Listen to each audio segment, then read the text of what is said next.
السلام علیکم۔ قرآن کے خلاف بہت سے مورچے بنے، کچھ اپنوں نے بنائے، بہت سے غیروں نے۔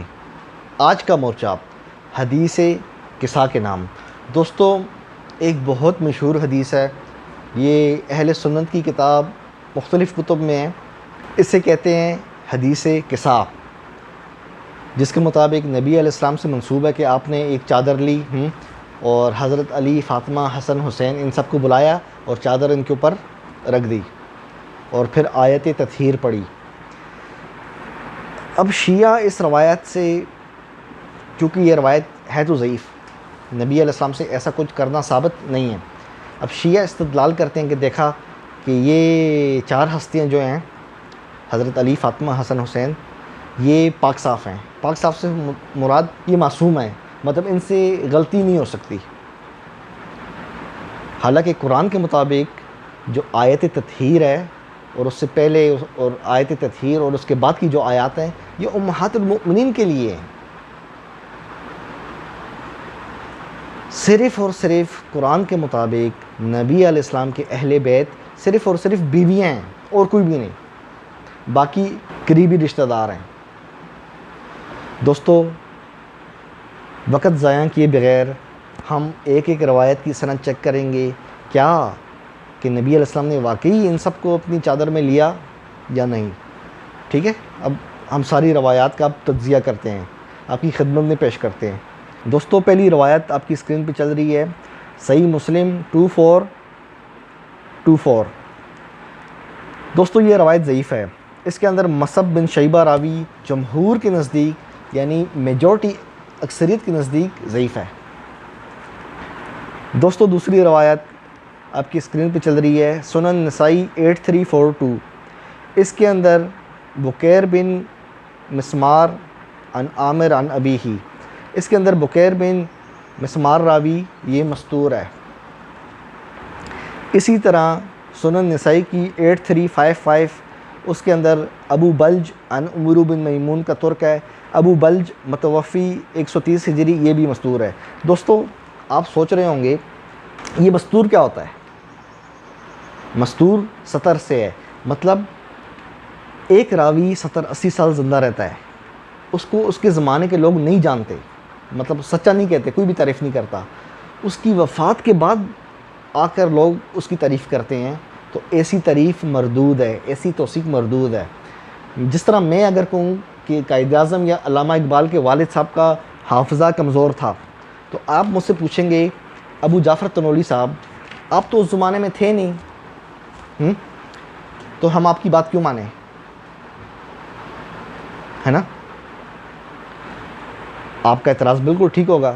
بکیر بن مسمار اور ابو بلج، ان دونوں راویوں پہ جرح اور تعدیل تو ہے، مطلب ایک جماعت سچا کری ہے اور ایک ان کو ضعیف کری ہے، لیکن یہ تعریف کرنا اور تنقید کرنا قبول نہیں کیا جائے گا۔ اس لیے قبول نہیں کیا جائے گا کیونکہ یہ ان کے زمانے کے لوگ ان کی تعریف نہیں کر رہے، ان کی وفات کے بہت سال بعد جو لوگ پیدا ہوئے ہیں وہ ان کو سچا کہہ رہے ہیں اور ان کو جھوٹا کہہ رہے ہیں۔ اب جو بکیر بن مسمار ہے وہ متوفی 153 ہجری ہے غالباً، اور اسی طرح یہ جو ابو بلج ہے یہ غالباً 130 ہجری اس کا سن وفات بنتا ہے۔ یحییٰ بن معین ہو گیا یا احمد بن حنبل ہو گیا یا وٹ ایور، جتنے بھی محدثین ہیں، یہ ان کی وفات کے 30، 40، 50 سال بعد پیدا ہوئے ہیں۔ یعنی اندازہ کریں، ایک محدث اس بندے کو سچا کہہ رہا ہے جس کو اس نے دیکھا بھی نہیں، اور جو محدث ان کو سچا کہہ رہا ہے وہ ان راویوں کی وفات کے 30، 40، 50 سال بعد پیدا ہو رہا ہے۔ مطلب یہ دیکھیں کیا مذاق ہے۔ قرآن کیا کہہ رہا ہے؟ ان جاءکم فاسق بنبأ فتبینوا، اگر آپ کے پاس کوئی فاسق خبر لے کے آئے نا تو چھان بین کرو۔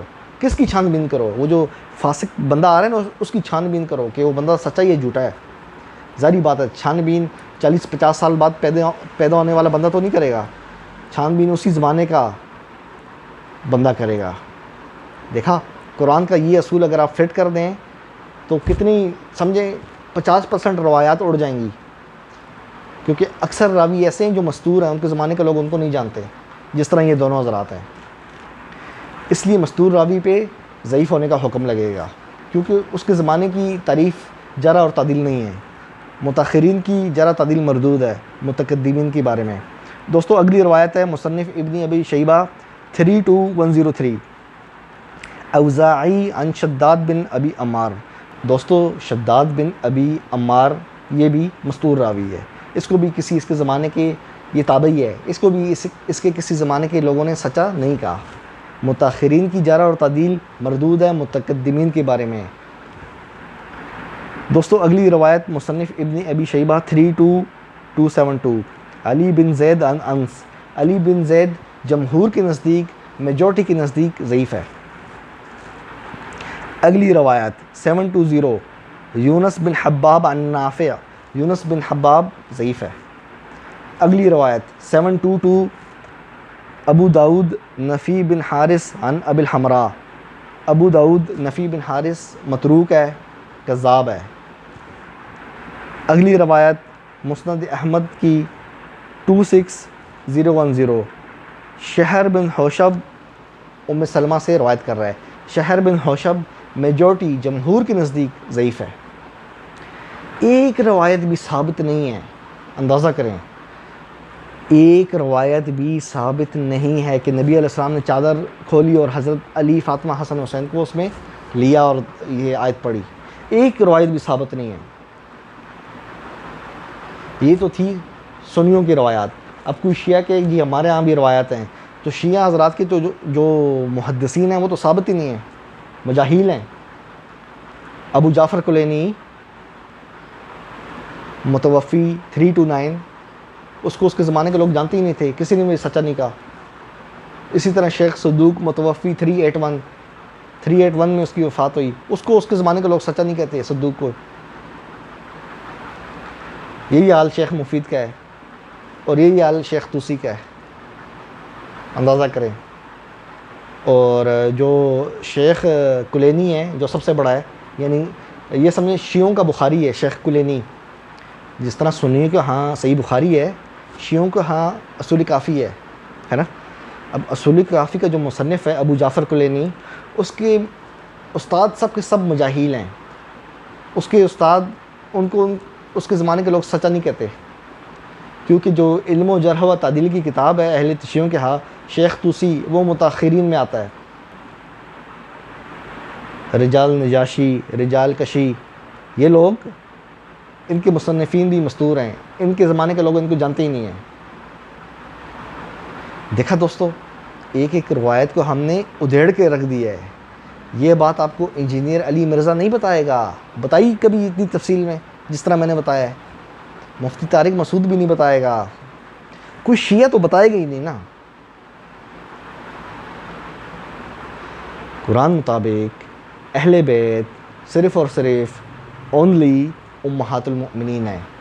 یقین نہیں آتا تو آیت تطہیر جو ہے نا، وہ کہاں سے شروع ہوتی ہے پتہ ہے آپ کو؟ پوری آیت شیعہ کبھی بھی نہیں لکھے گا، کیوں؟ پکڑا جائے گا، ہے نا۔ پیچھے خطاب، آیت میں خطاب، اس کے بعد خطاب، کس سے؟ امہات المؤمنین سے۔ اہل بیت صرف اور صرف امہات المؤمنین ہے۔ دوستو حدیث قصہ ضعیف ثابت ہوئی۔ اسی طرح ہم نے ایک اور ویڈیو میں حدیث ثقلین کو ضعیف ثابت کیا ہے، وہ بھی نبی علیہ السلام سے ثابت نہیں ہے۔ اسی طرح اس کے مقابلے میں سنیوں نے بھی بہت زیادہ روایت بنائی نا، کہ نبی نے کہا میرے بعد حضرت ابو بکر اور عمر کے پاس آنا، میرے بعد نبی ہوتا تو عمر ہوتا۔ یہ ساری روایت ضعیف ہیں۔ جن روایات سے شیعہ استدلال کرتے ہیں، ان روایات کا حال آپ نے دیکھ لیا، کوئی مستور ہے، کوئی کذاب ہے، کوئی ضعیف ہے۔ اسی طرح سنی جن روایات سے استدلال کرتے ہیں، میری اسی چینل پہ آپ کو ان موضوعات کے متعلق ویڈیو مل جائے گی۔ دوستو قرآن کو تھامیں اس طرح، قرآن کو نہیں چھوڑنا آپ نے، تھام کے رکھیں، کبھی بھی گمراہ نہیں ہوں گے۔ میں نہیں کہہ رہا، یہ ابو جعفر طلولی نہیں کہہ رہا، یہ اللہ نے فرمایا ہے، قرآن میں فرمایا ہے کہ حبل اللہ کو تھام لو، اللہ کی رسی کو پکڑ لو۔ اللہ کی رسی کیا ہے؟ صحیح بخاری ہے، یہ اصول کافی ہے۔ کیا ہے اللہ کی رسی؟ قرآن۔ قرآن میں اللہ جسے اہل بیت کہہ رہا ہے آپ ماننے کو تیار نہیں ہو، اور جنہیں اہل بیت نہیں کہہ رہا جو ضعیف روایات ہیں چونکہ آپ کے عقیدے سے ملتی ہیں آپ مان رہے ہو، مطلب یہ آپ نے کیا مذاق لگایا ہوا ہے؟ پھر آپ کہتے ہو ہمیں آپ منکرین قرآن روایت پرستنا کو، تو کیا کہیں ہم آپ لوگوں کو؟ دوستو قرآن کو تھامیں، کبھی بھی گمراہ نہیں ہوں گے۔ باقی یہ جتنی بھی ہستی ہیں سب ہمارے سر آنکھوں پر، سب ہمارے لیے قابل احترام ہیں، یہ سب کے سب جنتی ہیں۔ قرآن کہہ رہا ہے وَكُلًّا وَعَدَ اللَّهُ الْحُسْنَى، سب کے ساتھ، وَكُلْ سب کے ساتھ کیا وعدہ ہے؟ اچھائی کا، جنت کا اللہ نے وعدہ دیا ہے، سب کے سب جنتی ہیں، لیکن یہ جو روایت ہے یہ ثابت نہیں ہے۔ ٹھیک ہے دوستو، چینل کو لائک کریں، سبسکرائب کریں، جن دوستوں کو چینل کا نہیں پتہ انہیں بھی بتائیں۔ بہت جلد پھر آپ سے ملاقات ہوگی انشاءاللہ۔ قرآن زندہ باد۔